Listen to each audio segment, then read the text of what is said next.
नमस्कार मैत्रिणींनो, स्वागत आहे तुमचं आपल्या चॅनलवरती।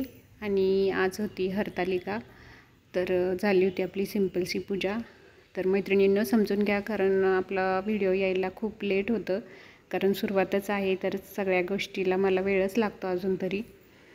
कारण आपण कुठली गोष्ट एकदम नसतो शिकत, तर हळूहळू शिकतो। तर आज होता उपवास, तर घ्यायचा होता संध्याकाळी 4चा मस्त असा गुळाचा चहा।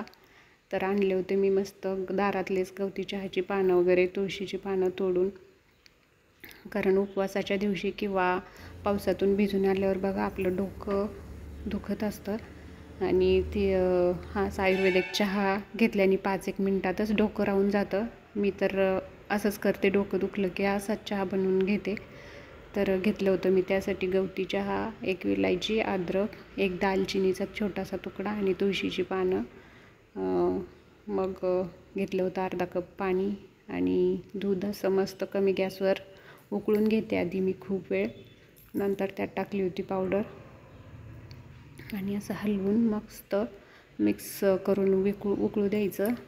आणि गूळ आपल्याला सर्वात शेवटी टाकायचा आहे, कारण चहा खराब होतो मग लवकर टाकल्यावर, म्हणून मी सर्व